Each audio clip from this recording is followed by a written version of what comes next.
Good morning, Rich Hughes. Good morning, Bill. How's it going? Good. So you're the newly. This is a newly merged district. So you're kind of year 5, kind of a model, and it's been 5 years, going into 5 years now. Yeah, So what has been accomplished over there? Well, there's a lot of craziness going on with the construction project right now. We are in the first 6 months of a 3.5-year construction project. So we have heavy equipment out and about. There's additions going on to our elementary schools.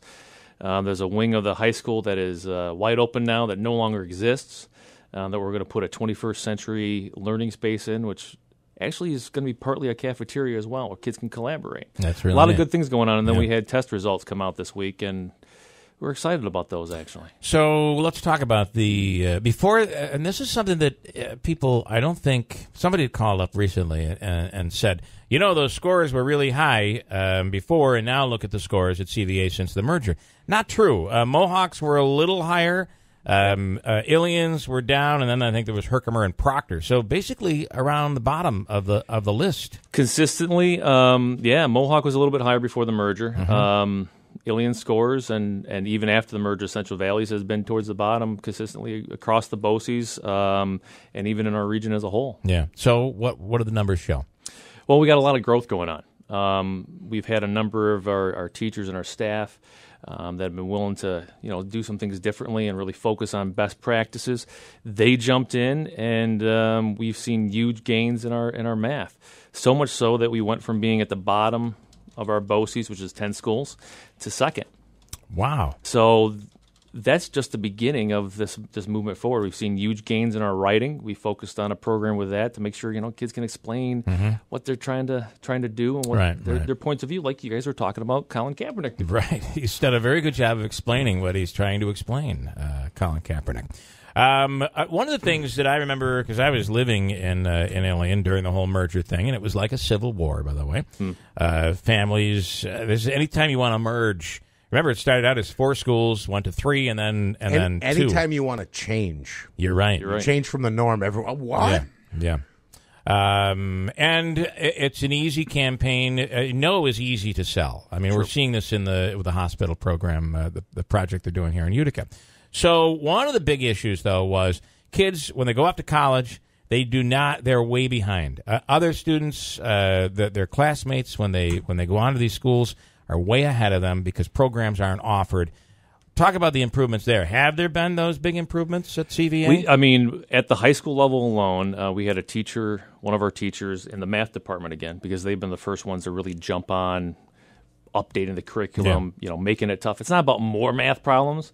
It's about making sure the kids understand how to do the math problem. And we had the best results in trigonometry, which used to be course theory, I think, back in our day. Best results the school's ever seen, well before the merger even, since the trig has switched over. So there are those things happening. The teachers that have been, teachers and staff that have jumped on some of these changes, you said change is sometimes hard. Yeah. It's difficult. You go to the doctor, and doctor said, what's wrong? Well, when I raise my arm hurts. Well, don't raise your arm anymore. Right. Well, you got to do something different. Yeah. And the people that have jumped on and embraced that change, it's paying off. Huge. Unbelievable. How about opportunities? So class opportunities, college credit courses, and that sort of thing. We have tons of AP courses. College now through Herkimer College. We added a Navy ROTC program last year, mid-year. That's taken off unbelievably. Andrew, were you a part of that at Notre Dame? Yeah, I was. Yeah.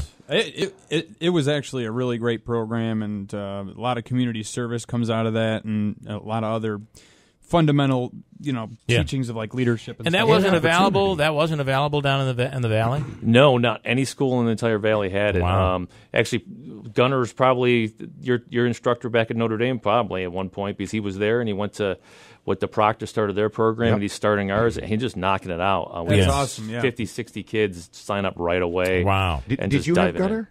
No, I think he was. He was when I was there. Keys. He started the program and then had moved on to Proctor. Were you a part of it too? I was not part of it, unfortunately. No. Because you don't have the same. I don't want to say it. Oh, wow. I don't see it. I don't see it there. I don't see it. Especially at that time too, because I was really big into sports. Right. It was right up my alley, and I don't know why. But you did. Do it. It's tough to find the time too. Right? It is. Well, it and is. that takes over your gym credit.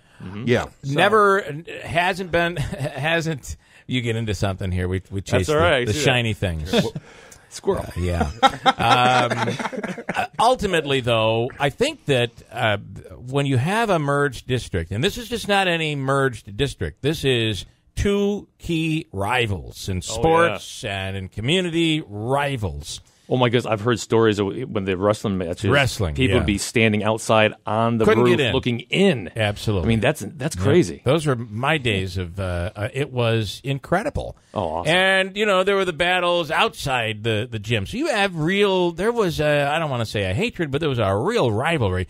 And now you've merged them together, and that's not an easy feat. Kids are doing awesome. From early on, people were worried there was going to be fights. Nothing. Yeah. The kids get along real well. They've known each other forever. Sure. Yeah. I mean, those kind of things.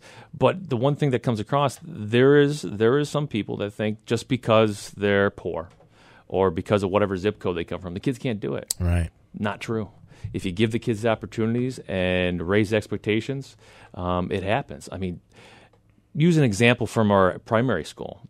My own kids go to school there. Yeah. And when you talk to the kids and they're using these anatomy physiology terms, cranium, phalanges. Do you even know what a phalange is?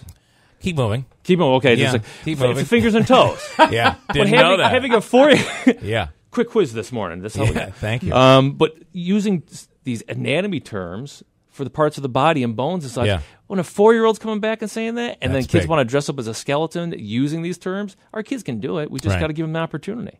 Well, that's what it's all about, right? And sometimes they're not getting that opportunity. They're not getting that inspiration at home. True. And that's a very tough challenge for a teacher or a school programs to be able to overcome. But if you can do that, that's a big deal. So somebody's doing something right. They are, and I give credit to our teachers and administrators that have jumped in, and it's not easy work. Yeah. And they've done a lot of work the last 2 summers. The math has shown great success. We've increased in writing and even ELA. We got a long way to go, but it's getting there. All right. Interesting stuff happening down in the valley.